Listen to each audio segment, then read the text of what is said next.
Belly fat का मसला mails और फीमेल्स दोनों में बहुत ज़्यादा शिद्दत के साथ बढ़ रहा है और इसके पीछे जो एक जेन्युइन रीज़न आ रही है वो हमारा ऑल्टर्ड, हमारा डिस्टर्ब लाइफस्टाइल।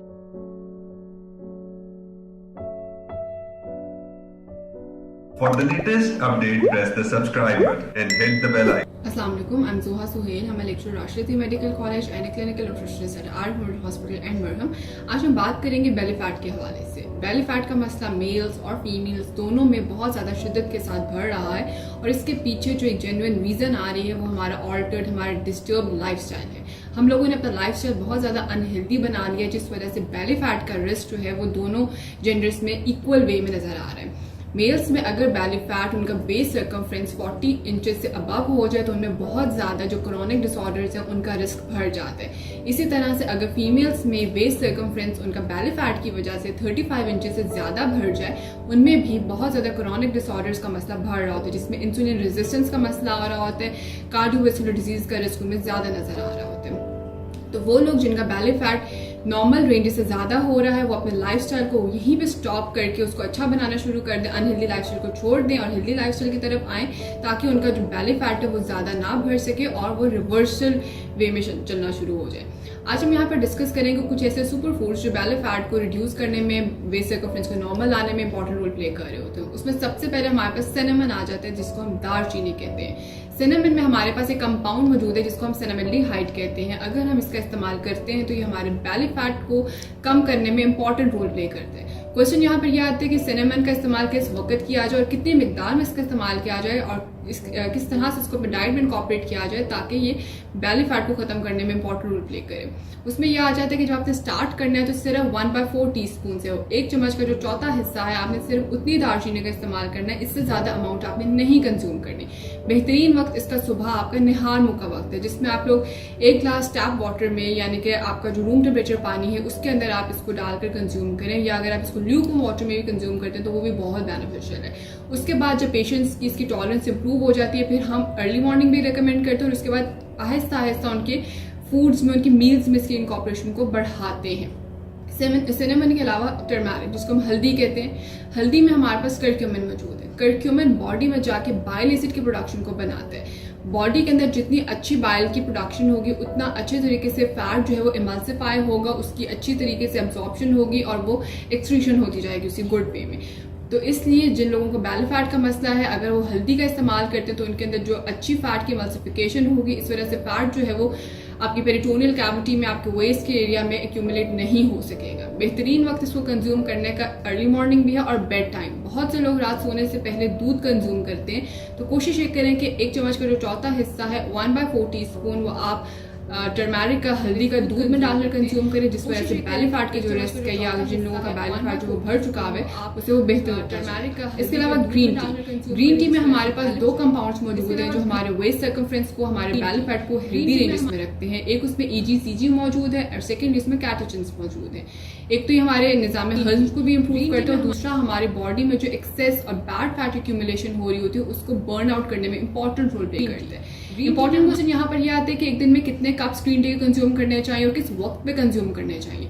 बहुत से लोग ये समझते हैं कि जितनी ज्यादा हम ग्रीन टी कंज्यूम करेंगे उतना हमारा जो बॉडी वेट है, जो बॉडी में इजाफी फैट मैस एक्यूमुलेट हो चुका है वो कम होता जाएगा। ग्रीन टी में हम ऐसा नहीं होता। आप लोग जितनी ज्यादा ग्रीन टी कंज्यूम करेंगे बॉडी में डिहाइड्रेशन उतनी ज्यादा होती जाएगी, इलेक्ट्रोलाइट्स आपकी बॉडी में से निकलते जाएंगे क्योंकि जो ग्रीन टी है वो एज अ डायोरेटिक भी काम करती है, एज अ पेशाब आवर काम करती है, बहुत ज्यादा यूरिन की प्रोडक्शन को बढ़ाती है और जितना ज्यादा यूरिन एक्सक्रीट आउट करेंगे उतने ज्यादा इलेक्ट्रोलाइट्स आपकी बॉडी के अंदर जो वाटर सॉल्युबल विटामिन है वो भी उसके थ्रू बाहर निकलते जाएंगे और आपकी जो स्किन है तो वो भी खराब होती जाएगी। तो एक दिन में वो लोग जिनको बेली फैट का इशू है वो एक दिन में 1 कप से 2 कप्स ग्रीन टी का इस्तेमाल कर सकते हैं, लेकिन इससे ज्यादा ग्रीन टी का इस्तेमाल ना करें और खाने के वक्त पर इसको इस्तेमाल ना करें। यानी कि जो आपका लंच टाइम है उस वक्त ग्रीन टी को इस्तेमाल ना करें, डिनर के टाइम पर इसको इस्तेमाल ना करें, इवन नाश्ते के टाइम पे भी इसके इस्तेमाल से परहेज करें। जो इसका बेहतरीन वक्त है वो 10-11 बजे का वक्त है जो आपका मिड मॉर्निंग स्नैक आ रहा होता है और 4 से 5 बजे का वक्त जो आपका आफ्टरनून स्नैक का वक्त होता है।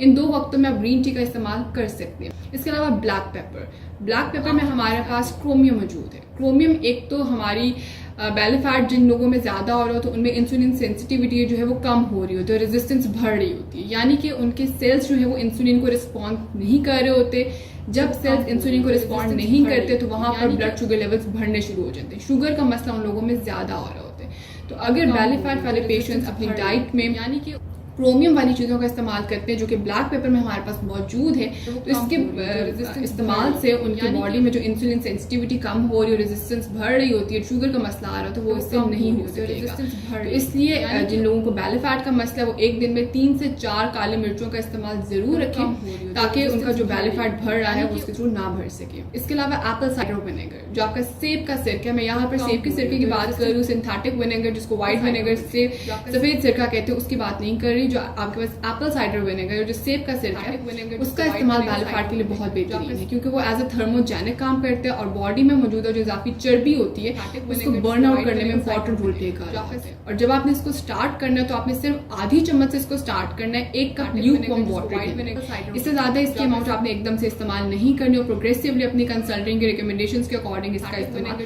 करते जाएं। इसके अलावा कलौंजी में हमारे पास एक कंपाउंड मौजूद होता है जिसको हम नाइजोलोन कहते हैं और ये हमारे लिए central obesity, central body fat जो कि एब्डोमिनल रीजन में ज्यादा आ रहा होता है उसको बर्न आउट करने में इंपॉर्टेंट रोल प्ले करता है। तो अगर आप कलौंजी का इस्तेमाल अपनी डाइट में करते हैं, वो लोग जिनको बेली फैट का मसला हो चुका है या वो लोग जिनका बेली फैट बढ़ रही आहिस्ता आहिस्ता, अगर वो कलौंजी का इस्तेमाल करते हैं तो इसके थ्रू वो फायदे हासिल कर सकते हैं। अब क्वेश्चन ये आता है कि कलौंजी कितनी मिकदार में कंज्यूम करनी चाहिए। कलौंजी जब आपने कंज्यूम करनी है तो सिंपल 4 से 5 दानों से कंज्यूम करनी है। आप उसको निहार में भी इस्तेमाल कर सकते हैं, आप उसको अपनी रोटी में आटे में गूंद कर इस्तेमाल कर सकते हैं। डिफरेंट लोग गर्मी के मौसम में चटनी कंज्यूम कर रहे हो तो चटनी में उसको डालकर कंज्यूम कर सकते हैं। आप सिंपल पानी के साथ भी उसको कंज्यूम कर सकते हैं। जिस तरीके से आपको बेहतर लगता है आप उसका इस्तेमाल कर सकते हैं। इसके अलावा जब हम लोग डाइट की तो बात अब कर ली, अब फिजिकल एक्टिविटी के बारे में जब बात करते हैं बेहतर लगता है कि फिजिकल एक्टिविटी किस तरह से बेली फैट के लोगों के लिए अच्छी है, उसमें आ जाता है कि ऐसी एक्सरसाइजेस को अपनी लाइफस्टाइल में इंकॉर्पोरेट करें। अगर आप सेडेंटरी हैं, पूरा दिन आप किसी भी किस्म की एक्टिविटी नहीं करते तो उस चीज को जरा खत्म कर दें,